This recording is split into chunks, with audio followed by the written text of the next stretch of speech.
দাঁড়ান, ভিডিওটা ধাক্কা দিবেন না। ভিডিওটা যেহেতু আপনার সামনে গেছেই আর আপনি যেহেতু দেখেই ফেলছেন তাহলে পুরোটাই দেখুন। দেখে একটা গঠনমূলক কমেন্ট করুন। আর এই যে আজকে আমি বুন্দিয়া পুড়ে গেছে সেজন্য ঘরেই আমি বুন্দিয়া বানাবো।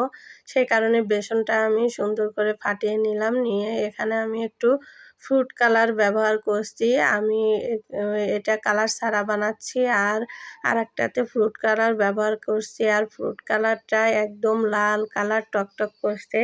দেখতে মাশাআল্লাহ খুবই সুন্দর লাগে। এই যে দেখেন কথা বলতে, বলতে আমি ভাজি করে নিচ্ছি আর বুন্দিয়াগুলো কিন্তু খুবই ভালো হচ্ছে।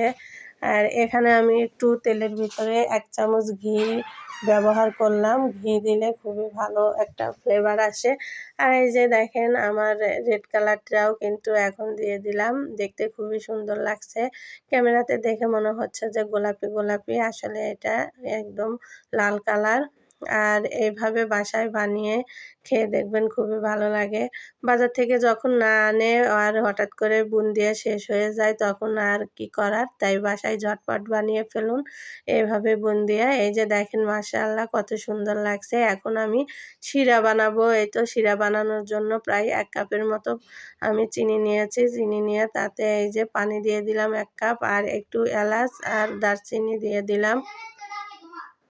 শিরাটা এই যে টগবগ করে ফুটে উঠছে আর তখনই যখন প্রায় হয়ে এসেছে তখনই একটু লেবু দিলাম যেন জমাট না বাঁধে, চিনি চিনি না হয়। এই তো দিয়ে দিলাম তার ভিতরে বুন্দিয়াগুলো।